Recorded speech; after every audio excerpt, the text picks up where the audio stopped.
Now it's time for our regular look back on what's been a busy week in politics. Now this morning from Sydney we're joined by the former New South Wales and federal Liberal MP Bruce Baird, and in the studio with us here we're joined by the former Labor Premier of Victoria, John Cain. Bruce Baird and John Cain, good morning, welcome to you both. Virginia, Michael. Good morning to you. Good to have you. And good to you, Bruce. Bruce, good to see you. Now Bruce, you're a long way away from us, so don't hesitate, jump in if there's anything you absolutely need to say or want to clarify. But look, if I can start with you, Bruce Baird, let me just remind you, gentlemen, you won't need reminding, I'm sure, but everyone should be reminded perhaps of what Ross Garnaut had to say about politics in Australia at the moment.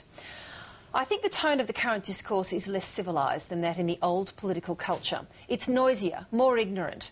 People are more comfortable with shouting ignorant slogans than I think they were in the old political culture before 1983. Bruce Baird, do you know what he's referring to there about the old political culture? Well, I think that there was an attitude in the old political culture of personal abuse and vilification. And there was a period when there was a greater decorum. But we seem to, I don't know whether it's a 24-hour news cycle, which this program is a part of course, yes. Virginia, which puts a focus on personalities and ratings and individuals, so that all of that is highlighted. So the events that we've seen in terms of Penny Wong and the backwards and forwards and who said what to whom is indicative of a general decline in standards in the Parliament, and very unfortunate, I think. And John Cain, do you hark back, paraphrasing Ross Garnaut? I don't disagree with Bruce, but I think the cause of it is more deeply rooted. It's our political parties, Bruce, yours and mine. Labor's probably worse. They're not doing any policy work. They're just policy vacuums, waiting to be filled by ideas from outside and be filled by money from the interest groups. And I think it's worse now because you've got a minority government, a government that has no moral authority. No minority government does. When you're coming up from opposition to minority government, a bit different, but to go from a majority position to a minority position, you've got all the ragtag bobtail groups blowing down your ear, and it is an awful position to be in. I think Julia Gillard has done very well in that climate. But until the political parties lift their game, you see, it's all very well to have Ross Garnaut, and he does it well. But it's a bit like a kid sitting for an exam who doesn't do any work until the last week. These political parties of ours, Bruce, they should have been out there researching which political parties do well this whole climate change issue. Because, we were told years ago it's the most profound change, readjustment of resources across societies worldwide since the Industrial Revolution. We've all known about that. And nobody's done anything about it. Bruce Baird? I mean, I think in terms of the whole climate change debate is degraded down in terms of personal abuse. Yeah. And I think, polling before we got to the abandonment of the ETS for 3 years or so by Kevin Rudd was accepted by the majority of the Australian community. I think the majority of the community are still concerned about it. But they've somehow or other, the Labor Party have lost their way in this morass of personal abuse of Tony Abbott and vice versa. Tony Abbott just simply saying, yeah, that's right, absolutely. Tony Abbott saying, no, we won't have anything to do with it, we'll have our own program. And I think the government's credibility is such that it's very difficult for them to sell anything. And we should have a carbon tax of some form there. Everyone's terrified of what the implications might be. But in this environment, it's very hard to sell when you've just got a personality-driven debate rather than issues. Where are we going to be in terms of our climate and our environment generally unless we take some significant action? Well, if our parties had been doing what they should, this would have all been debated out 5 years ago. Political parties are good at rationalising, road testing, public policy. And that's what they should be doing. Yeah, I mean, the great pity of it is that Kevin Rudd, when he got the big mandate, coming in whenever it was the election before last, he should have just moved then instead of delaying for so long. If he'd moved in the first year, it would have been implemented. It was very similar to what John Howard had taken to the 2007 election. It would have gone through. We would have had an ETS program in place, and people would have accepted it. Now we're just bogged down in this abuse and name-calling. Well, Bruce, really still the work was not done. That's the point I continue to make. That's true. That the political parties are the best at rationalising, researching ideas. And Well, they look, won't do it. We saw an interesting turn in this debate yesterday, or at least in the prosecution of trying to get this issue front and centre and mattering. And in a sense, maybe this actually plays into Ross Garnaut's argument. We saw Bob Hawke wheeled out to make the case that, look, you can make tough decisions, you can have tough policy, and it's still the right thing to do. Bruce Baird, what did you think when you saw Bob Hawke? Oh, well, look, Bob Hawke has been a great Australian. He was a very good Prime Minister, very popular Prime Minister, but really his day is over. Let's listen to some contemporary thought on the issue. And his comments about Tony Abbott, I don't think, helped the debate. It is about, as John Cain said, why did they do the research of where we were going to be if we didn't take action in terms of a carbon tax? The community haven't been prepared. The first they know there's going to be a tax, and they're worried, what is that going to mean to my own personal income and my cost of living? Research has been absent in the whole agenda. Bruce, you're right. Everybody is looking at this issue around what's going to do to them.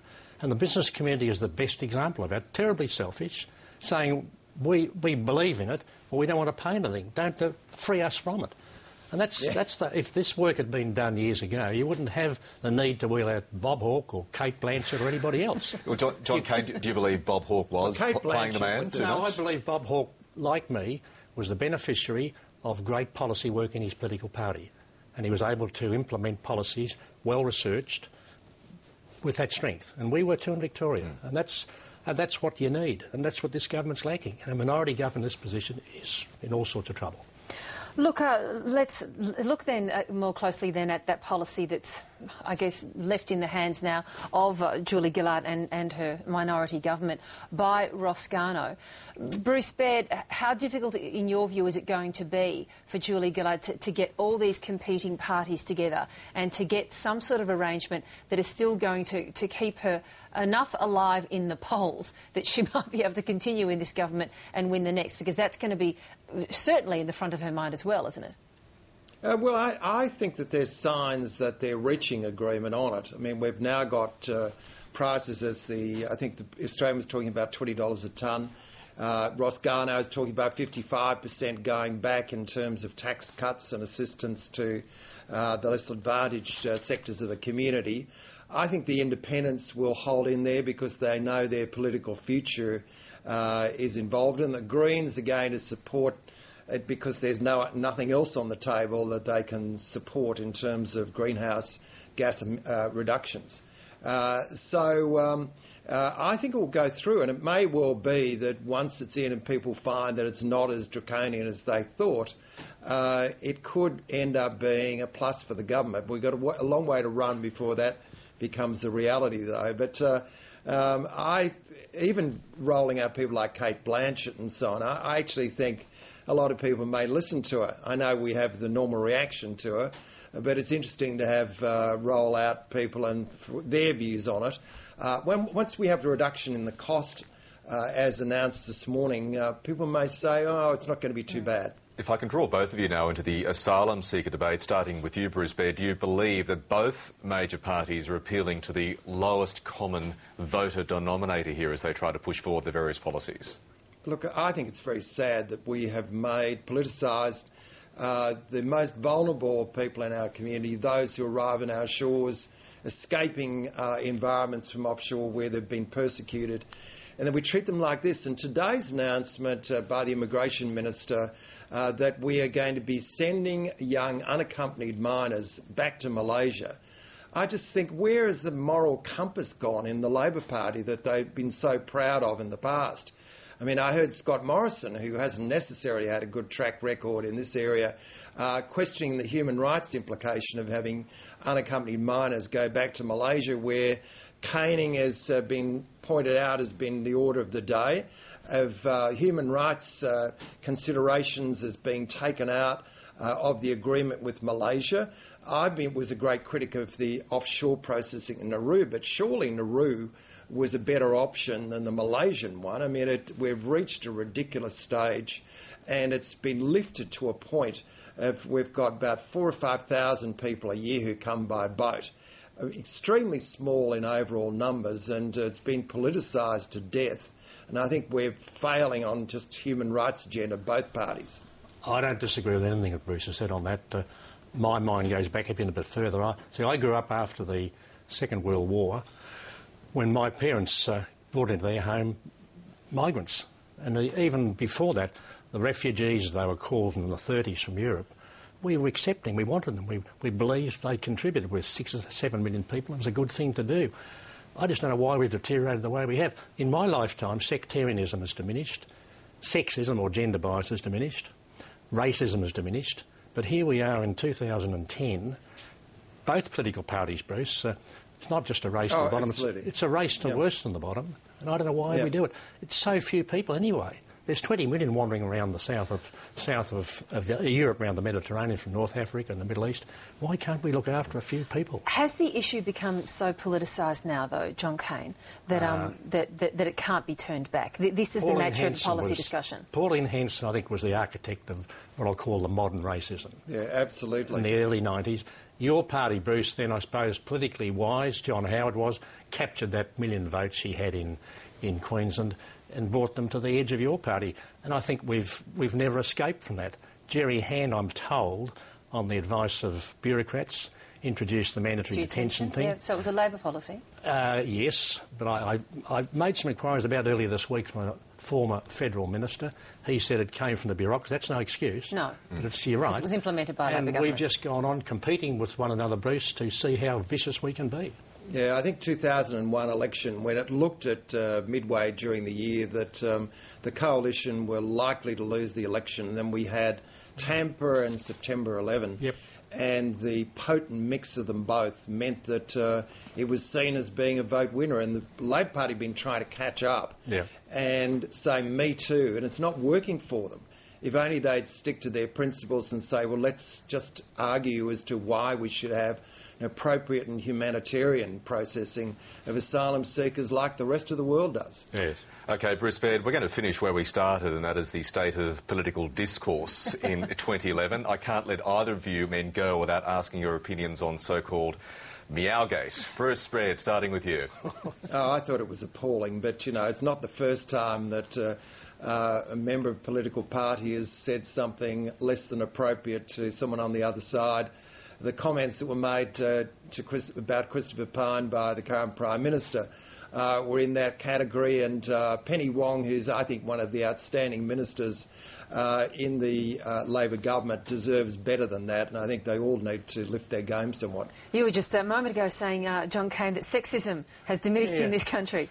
But you have breakouts. Racism has too.